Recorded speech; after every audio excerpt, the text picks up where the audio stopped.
So class 7, time for your science class.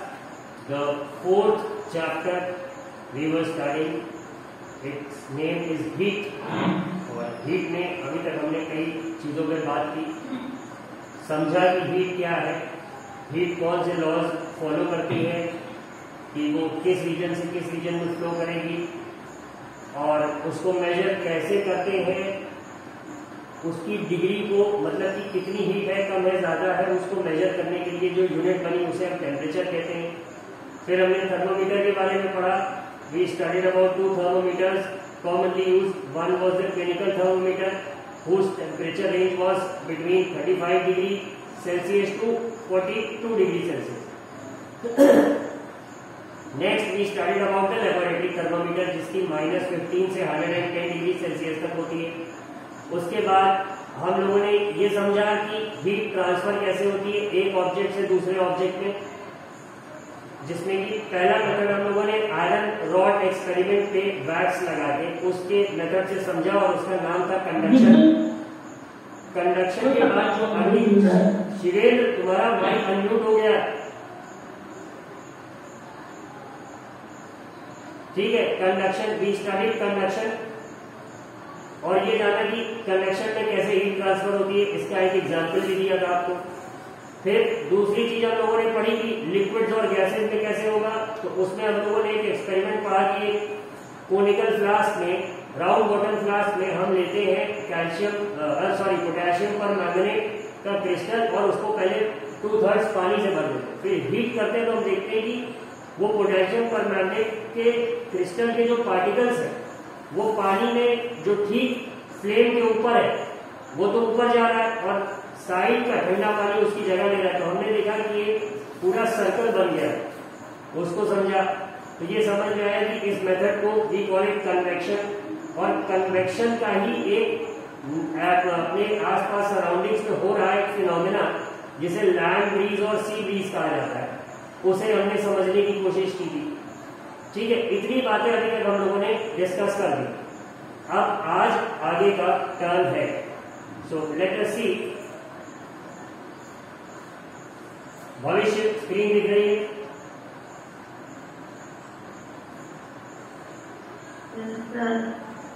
Shri Mishra, is the screen visible? Yes sir. तो कल हम लोगों ने ये पैराग्राफ पढ़ा था, लैंड ब्रीज और सी ब्रीज के बारे में हम लोगों ने पढ़ा था। ठीक है, आज इसी के आगे है लैंड ब्रीज सी ब्रीज का ये डायग्राम भी है कि दिन में क्या हो रहा है।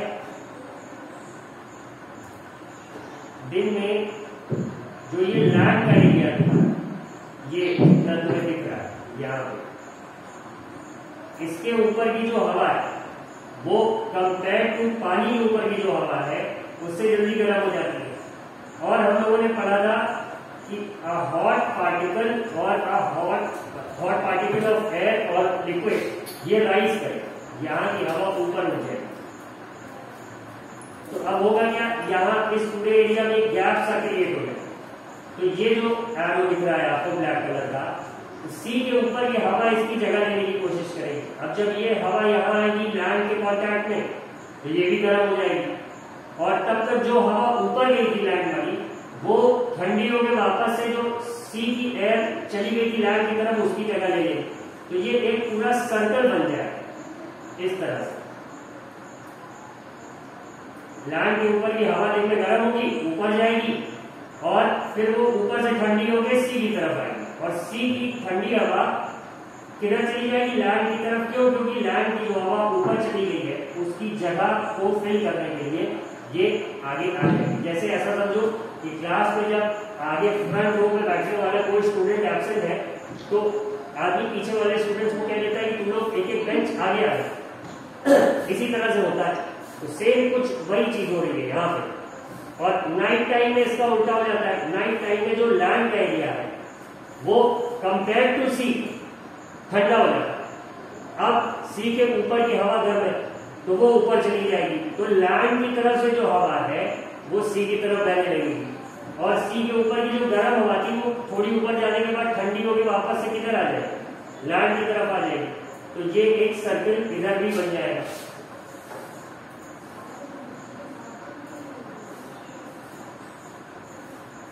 यहाँ की हवा जब ऊपर चली जाएगी सी के ऊपर की, फिर ये कुछ दूर जाने के बाद ठंडी होगी तो ये वापस लैंड पे जगह लेगी और यहाँ पे आके ये ठंडी हो जाएगी।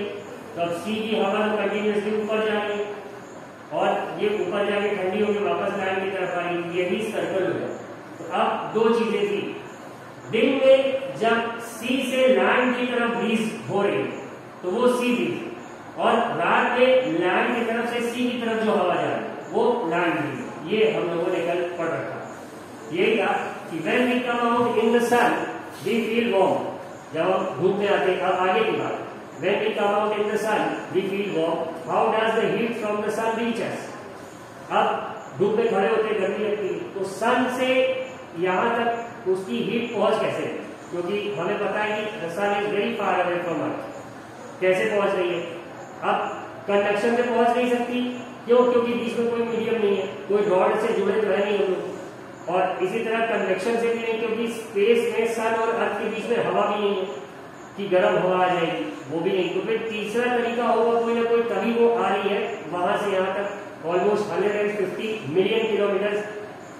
तो कैसे होता है? It cannot reach us by conduction और convection as there is no medium such as air in most part of the space between the earth and the sun. तो कैसे होगा? From the sun, the heat comes to us by another process known as radiation. अब sun से यहाँ तक जो heat आ रही है, it's because of another process called radiation. क्या होता है? इसको भी समझेंगे। The transfer of heat by radiation does not require any medium. अभी तक conduction में क्या था? Solids में होता है, particles जुड़े होते हैं एक दूसरे से।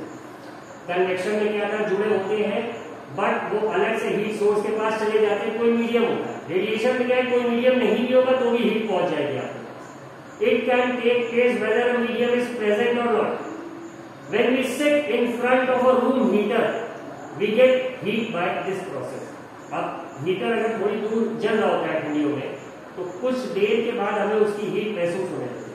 कैसे होती है? वो रेडिएशन की वजह से हीटर से हमारे बॉडी की तरफ आ जाता है। We get heat by this process. A hot utensil kept away from the flame cools down as it transfers heat to the surroundings by radiation. अब कोई गर्म चीज ठंडी कैसे हो जाती है? जब उसको बर्नर के ऊपर से हटा के रख दो, उसके अंदर की हीट रेडिएट हो जाती है। कहाँ रेडिएट हो जाती है? Into the surroundings. ठीक है? Our body too gives heat to the surroundings and receives heat from it by radiation. अब जैसे आजकल गर्मियां हैं, ठीक है, हम कहते हैं हमें गर्मी बहुत लग रही है, आज गर्मी बहुत कैसा है, हम लोग अगर धूप में नहीं भी खड़े तो भी हमें गर्मी लग रही है। क्यों लग रही है? क्योंकि धूप में हम भले नहीं खड़े बट जिस छत के नीचे हम खड़े उस पर धूप पड़ रही है, वो गर्म हो रही है और उससे हीट रेडिएट हो रही है। वो हीट हमें जब हमारी बॉडी में पहुंच रही तो हमें गर्म लगता है। ठंड में इसका जस्ट उल्टा हो जाता है। What happens in winters is that our body is hotter compare to the surroundings. तो क्या होगा? हमारे बॉडी से ही रेडिएट होगा सराउंडिंग्स की तरफ। अगर हम किसी सरफेस पे बैठे हुए तब तो कंडक्शन से हो जाएगा, ठीक है, लेकिन अगर if we are standing up and still we are feeling cold, तो उसका क्या मतलब है कि हमारी बॉडी से हीट रेडिएट हो रहा है इनटू द सराउंडिंग्स। ये सीधा सा इसका कॉन्सेप्ट, ठीक है। All hot bodies radiate heat. When this heat falls on some object, a part of it is reflected and a part is absorbed and a part may be transmitted. तो जो ये heat radiate हो रही है body से, इसमें तीन काम हो सकता है। ये जिस ऑब्जेक्ट पे पड़ेगी उस पर टकरा के ये रिफ्लेक्ट हो जाएगी किसी और डायरेक्शन में। दूसरा क्या है? वो ऑब्जेक्ट थोड़ी सी हीट सोख लेगा। तीसरा क्या है? वो उसे आगे बढ़ा देगा, ट्रांसमिट कर देगा। The temperature of the object increases due to the absorbed part of the heat. अब हीट का कौन सा हिस्सा है जो टेम्परेचर बढ़ा रहा है? तो अब वो ऑब्जेक्ट के पास तीन काम है, या तो उस पर पड़ेगी वो कहीं और रिफ्लेक्ट कर देगा, दूसरा वो ऑब्जॉर्व कर देगा, तीसरा वो पास ऑन कर देगा। लेकिन अगर उसका टेम्परेचर बढ़ रहा है तो वो तभी बढ़ेगा जबकि वो हीट वो खुद ऑब्जॉर्व कर रहा है। यही इस लाइन में इन्होंने बताया, the temperature of the object increases due to the absorbed part part of the heat, जो हीट उसने सोख ली। Why are you advised to use an umbrella when you go out in the sun? अब umbrella क्यों advice किया जाता है?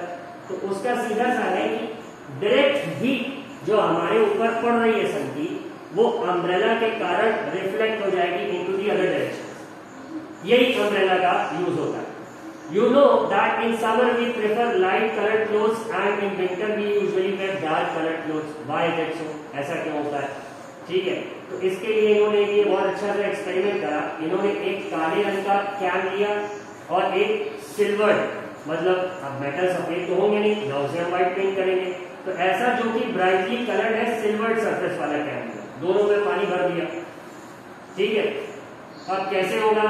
Pour equal amounts of water in each and leave them, इतना हम लोगों ने बात कर लिया। In the midday sun, दोपहर में 12 बजे के आसपास जब सन जो है एकदम प्रॉपर्ली शाइन कर रहा होता है, तो उन दोनों बलूनों को वहीं रख दो। ठीक है, measure the temperature of water in both the cans, क्या है उसी समय जाके टेम्परेचर मेजर करो।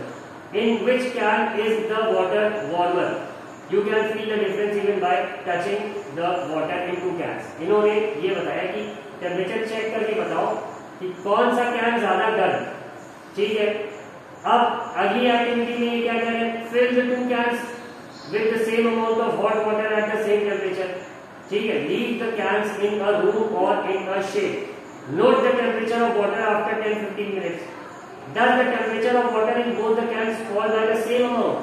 भाई अगर दोनों का टेम्परेचर सेम था और दोनों को हमने खुले में रखा, तो दोनों में 15 मिनट बाद एग्जैक्टली दोनों को ठंडा होना चाहिए था। कि अगर एक का टेम्परेचर मान लो 20 डिग्री गिरा तो दूसरे का भी 20 डिग्री गिरना चाहिए। लेकिन क्या ऐसा होता है? तो दोनों का आंसर क्या है? दोनों में ही ऐसा नहीं होता। अब ऐसे में क्या होगा? ऐसे में क्या होगा कि ये जो काला वाला क्या है, जब इसे धूप में रखेंगे तो ये ज्यादा जल्दी गर्म हो जाएगा। अब क्यों होगा ऐसा? क्योंकि जो ब्लैक सरफेसेस होती है या डार्क सरफेसेस होती है, ये हीट को अब्सॉर्ब बहुत तेज करती है। मतलब इन पे जितनी हीट पड़ेगी ये उसका बहुत ही छोटा हिस्सा रिफ्लेक्ट करेंगे, मैक्सिमम हिस्सा ये उसका अब्सॉर्ब कर लेंगे। कौन से? जो डार्क कलर या ब्लैक कलर्ड बॉडी हो, they absorb the heat very easily. और ये जो सिल्वर या लाइट कलर्ड सरफेसेस होती है, ये ज्यादा हिस्सा रिफ्लेक्ट कर देती है। ज्यादा हिस्सा ये हीट का रिफ्लेक्ट कर देंगे, कम ही उसका सोखेंगे। ये तो फर्स्ट एक्सपेरिमेंट की बात हो गई। तो फर्स्ट एक्सपेरिमेंट में क्या होगा कि जो डार्कर कैन है वो हमें उसका पानी रखा हुआ धूप में ज्यादा गर्म मिलेगा compare to the light coloured can. और दूसरे केस में क्या है? दूसरे केस में ठंडा बहुत जल्दी होगा, इस केस में भी ठंडा ज्यादा डार्क कलर वाला हो जाएगा। क्यों? क्योंकि if they can absorb heat very quickly at large amounts of heat, तो ये उतनी ही हीट रेडिएट भी कर देते हैं। ये अगर ज्यादा खाते हैं तो ज्यादा ये खिला भी देते हैं, इनकी ये आदत है। और ये जो सिल्वर सरफेस वाले होते हैं ये जल्दी गर्म नहीं होंगे। Excuse me sir, आपकी voice is not clear. It is coming very slow. It is coming very slow. Just a second, Arpita. Yes sir. No sir. No sir.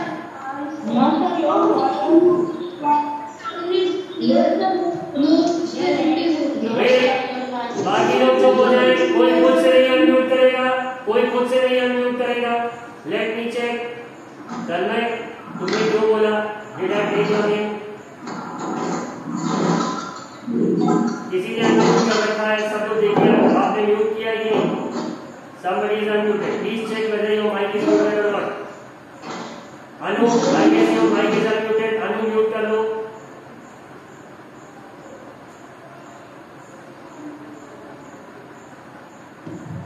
Arpita, voice नहीं आ रही है अच्छे से? अर्पिता से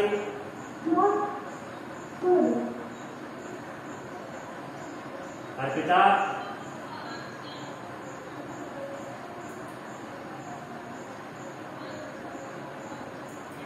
Yes sir, it is coming very slow sir. Arpita volume check करना थोड़ा सा अपने फोन का, या फिर किसी ईयरफोन का यूज करो। अगर स्पीकर पे करके यूज करोगे तो वो ऐसा हो रहा होगा कि साउंड थोड़ा सा फैल जा रही है।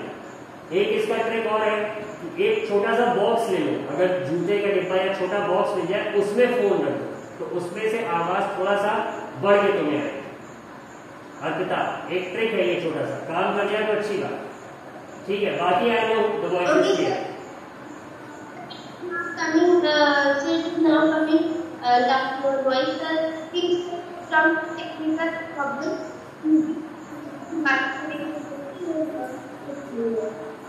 ठीक है, आ रही है ना आवाज, आ रही है ना? Yes sir, अब नाम टेबल। ठीक, thank you. Now let us continue. तो हम लोग बात कर रहे थे टिन कैन्स की, तो उसकी कहानी क्या हुई? सीधा सा ये जो डार्क कलर्ड कैन है ये अब्सॉर्ब भी इजीली करेगा और ज्यादा अमाउंट करेगा, और रेडिएट भी ये इजीली करेगा और ज्यादा अमाउंट ऑफ हीट रेडिएट कर देगा। ठीक है, और ये जो लाइट कलर है या सिल्वर्ड है या शाइनिंग सरफेस वाला जो है ये जल्दी अब्सॉर्ब नहीं करेगा, और एक बार गर्म हो जाएगा तो जल्दी रेडिएट नहीं करेगा। तो ये जो सिल्वर्ड वाला है या शाइनिंग सरफेस वाला है, इसको कहते हैं ये थोड़ा सेल्फिश है, स्वार्थी। पहले तो ये सुनेगा नहीं, और अगर सुन लेगा मान लो इसको हीट मिल गई ये जल्दी छोड़ेगा भी नहीं। और ये जो ब्लैक वाला है ये जेनरस है, ये उदार है, ये हीट ले भी लेगा जल्दी से और दे भी लेगा जल्दी से। तो जो सेकेंड एक्टिविटी है जिसमें 60 डिग्री सेल्सियस पे हम लोगों ने पानी दोनों कैन में रखा है, तो 15 मिनट बाद जो ब्लैक वाला होगा उसका टेम्परेचर ज्यादा गिरा होगा compare to the shiny surface. Got it? अब आगे देखिए क्या है। तो इसमें इन्होंने कहा do these activities suggest to you the reason why it is more comfortable to wear white और light colour clothes in the summer. भाई सीधी सी बात हो गई, अगर डार्क सरफेसेस हीट को जल्दी अब्सॉर्ब कर रही है तो गर्मी में तो हम डार्क चीजें ही पहनेंगे, क्योंकि गर्मी में चारों तरफ इतनी हीट है कि अगर सारी हीट हमारे कपड़े अगर अब्सॉर्ब करने लगे तो हमें बहुत गर्म लगने वाला। ठीक है, इसीलिए समर में हम कौन से कपड़े पहनते हैं? जो कि लाइट कलर्ड हो। लाइट कलर क्या करेंगे? जल्दी हीट को अब्सॉर्ब ही नहीं करेंगे, तो हमें थोड़ा कंफर्टेबल लगेगा। अब ठंड में इसका उल्टा है, ठंड में we want our clothes to absorb heat, तो इसीलिए हम क्या करते हैं? We wear the dark coloured clothes. इसीलिए हम गाढ़े रंग के कपड़े पहनते हैं ठंडियों में, जिससे कि आसपास जो भी हीट है वो अब्सॉर्ब करे और हमें थोड़ा सा गर्म लगे, कंफर्टेबल लगे। यही देखो इन्होंने इस पैराग्राफ में बताया है, dark surfaces absorb more heat and therefore we feel comfortable with dark colored clothes in winter. Light colored clothes reflect most of the heat that falls on them and therefore we feel more comfortable wearing them in the summer. Summers में इसीलिए हमें जो हल्के रंग के कपड़े होते हैं वो पहनने में ज्यादा आराम रहता है। अब एक और कारण है कि जो वूलन क्लोथ्स है वो कैसे ठंड में उन्हें पहनने से हमें ठंड कम लगती है। In winter we use woollen clothes. Wool is a poor conductor of heat. Fibre to fabric में हम लोगों ने ये बात एक लाइन पढ़ी थी ना कि wool is a poor conductor of heat.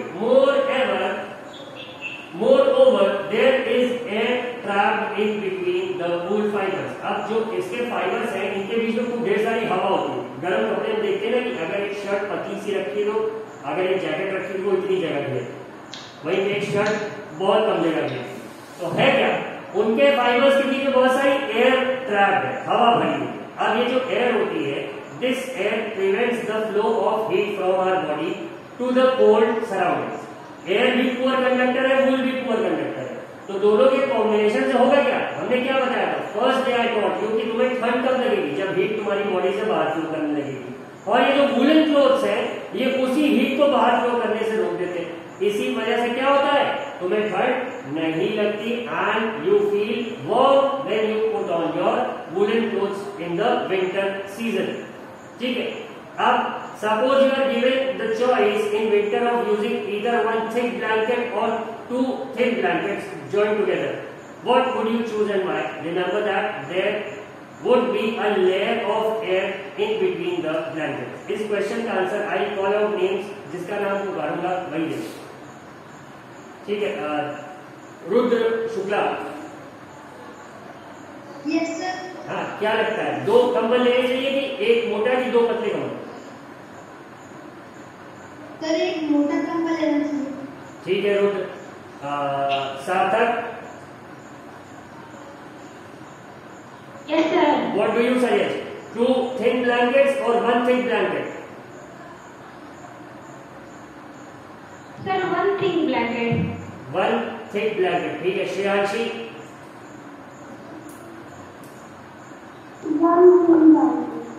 1 thick, अच्छा।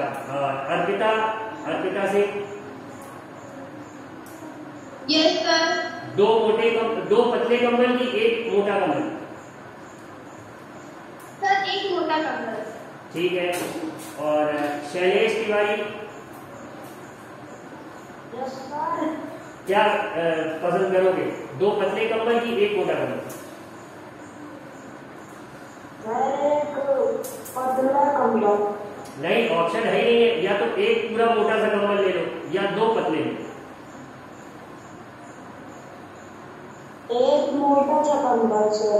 ठीक है। श्रेयांशी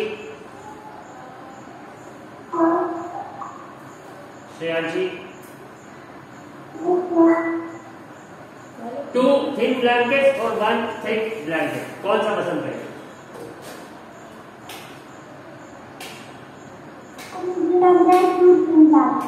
2 थिन ब्लैंकेट, ठीक है। प्रियंका शुक्ला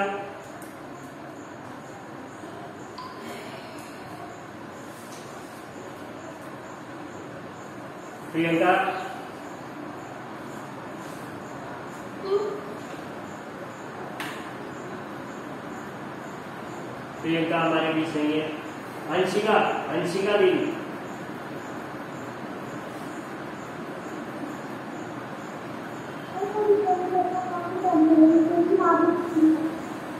अंशिका, आवाज साफ की है, एक बार फिर से कोशिश करो।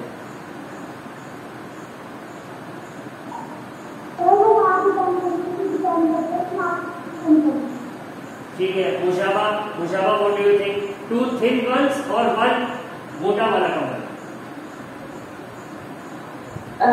Sir 1 thick. आरम Katrina what do you think, 2 पतले कंबल की एक मोटा वाला?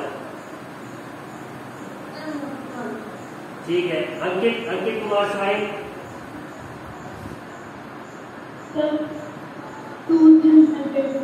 2 थिन, ठीक है। लेट मी सी और किससे पूछा जा सकता है।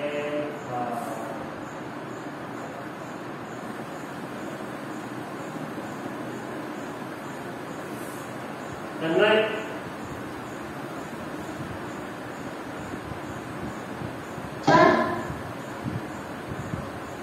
तन्मय 2 पतले कंबल की एक मोटा कंबल?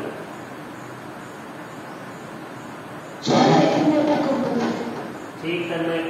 Priyanka you are raising your hand, Priyanka Shukla. Yes sir. 2 thin blankets और 1 thick one? Sir 1 thick blanket. ठीक है। Astha Mishra what about you? 2 thick blankets. 2 thin blankets, ठीक है। विनीता तिवारी सर 1 थिक कंबल। कंबल नहीं, ठीक है। रुधि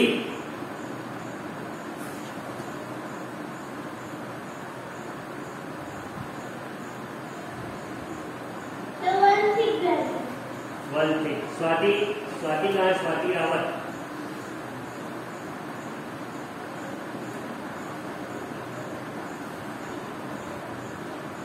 स्वाति आई है, ठीक है। सत्या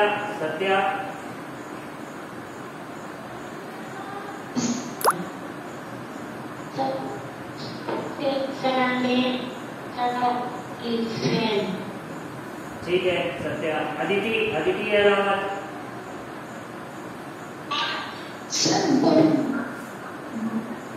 1 थिक ब्लैंकेट और 2 थिन? 1 थिक, अच्छा। त्रिविद सोमवंशी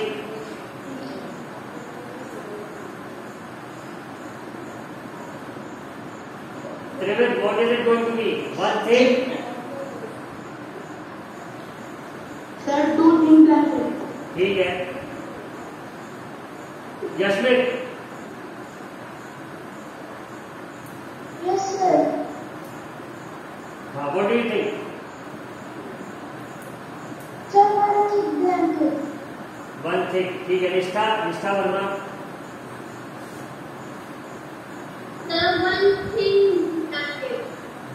मतलब एक मोटा कंबल ना,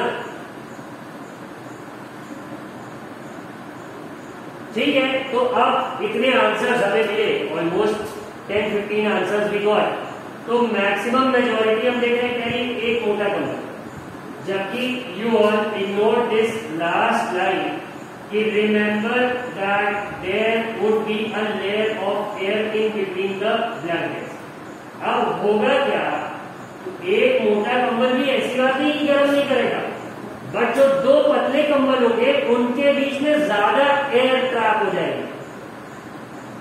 तो जब भी ऐसी चॉइस हो तो हमेशा दो कंबल चूज करना, क्योंकि the amount of air trap between the two blankets would be more, therefore two blankets would keep you warmer as compare to one thick blanket. बात समझ में आ गई सबके? जिन्होंने वन थिक ब्लैंकेट कहा था, एक मोटा कंबल जिन्होंने भी कहा था, गर्म वो भी रखेगा, बट दो पतले कंबल क्या करेंगे, उनके बीच में ज्यादा हवा आएगी, इस वजह से वो तुम्हें compare to the thick blanket ज्यादा गर्म रखेंगे। तो जितने एक कंबल वाले थे उन सब का आंसर गलत था, सही इसका था जो दो पतले कंबल वाले थे। Priyanka you will constantly raising your hand, क्या बात है? सर जैसे आपने बताया था कि कंटेनर्स में व्हाइट और ब्लैक सरफेस होते हैं सर, इसलिए स्कूल यूनिफॉर्म्स में समर्स में व्हाइट और सिल्वर कलर के ऐसे कलर्स होते हैं और विंटर्स में ब्लैक और ब्लू स्वेटर्स। हाँ, कुछ हद तक समर और विंटर यूनिफॉर्म में आदि पब्लिक स्कूल की एक और बात है कि समर्स में जो ट्राउजर है आपका, तो वो अगर आप कभी ऑब्जर्व करें तो it's a bit woollen in nature, थोड़ा सा वो ऊनी है। And the ones that you wear in the summers वो थोड़ा पतला कपड़ा है, इट्स मोर लाइक कॉटन। तो ठंड में क्या है, उसमें अगर वो थोड़ा वूलन रहेगा, उसमें थोड़ी एयर ट्रैप होगी, तो it would make you feel less cold. और विंटर्स में तो तुम्हें गर्मी महसूस करनी नहीं है, इसीलिए समर्स में तो तुम्हें गर्मी महसूस करनी है, तो समर्स का ड्रेस जो है वो इसीलिए लाइट कलर है। I hope you got it.